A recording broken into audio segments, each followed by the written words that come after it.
तुम्हाला माहितीये का, आज आपण अशा जगात जगतोय जिथे प्रत्येक जण पैशाच्या मागे धावतोय.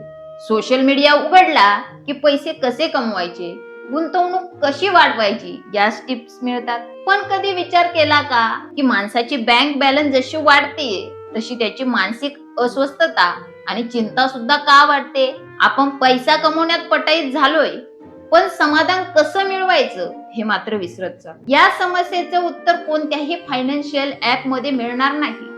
तर आजपासून 350 वर्षांपूर्वी जगद्गुरु तुकाराम महाराजांनी त्यांच्या अभंगामधून उत्तर देऊन ठेवले.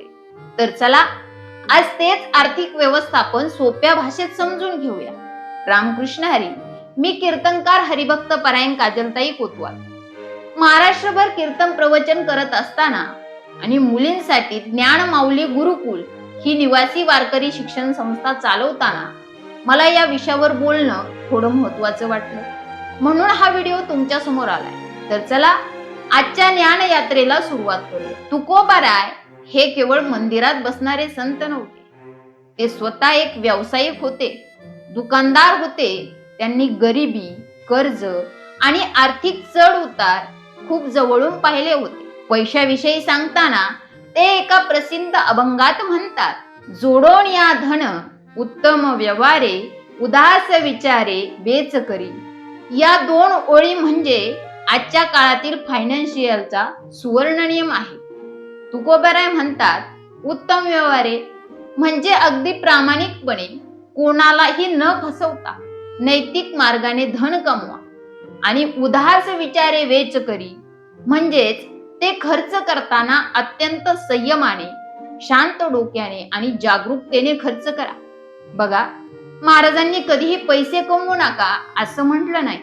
त्यांनी जोडून या धन म्हणजे संपत्ती निर्माण करायला सांगितली आहे, पण त्याला नैतिकतेचा फिल्टर लावला आहे. आजच्या भाषेत सांगायचं तर चुकीच्या शॉर्टकट्स, फसवणूक किंवा आवाजावी लोभापासून दूर राहणे म्हणजे खऱ्या आर्थिक स्वातंत्र्याची सुरुवात आहे. कारण ज्या पैशासोबत पश्चाताप येतो तो पैसा कधीच सुख देऊ शकत नाही.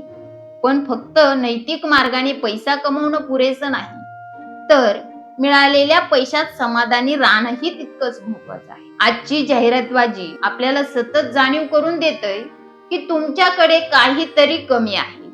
गाडी कमी आहे, ब्रँडेड कपडे नाहीयेत, मोठं घर नाही, आणि या शर्यतीत आपण अडकून पडतोय. जेव्हा तुम्ही स्वतःची किंमत तुमच्या कमाईवरून ठरवणं बंद करता, तेव्हा उगीच स्टेटस दाखवण्यासाठी होणाऱ्या फालतू खर्चातून वाचता. तुम्ही योग्य ठिकाणी गुंतवणूक करता आणि लोकांकडे आहे म्हणून माझ्याकडेही असायला हवं या मानसिकतेतून बाहेर पडता. म्हणूनच आज आपल्याला श्रीमंतीची व्याख्या बदलायची गरज आहे. अशी संपत्ती कमवूया जी रात्री शांत झोप देईल.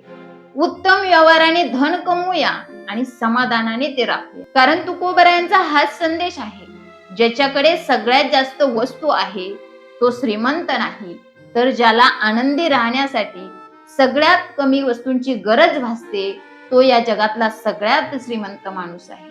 म्हणून जाताना सांगेल, पैसा नक्की कमवा, कारण चांगलं जीवन जगायला पैसाच मदत करेल.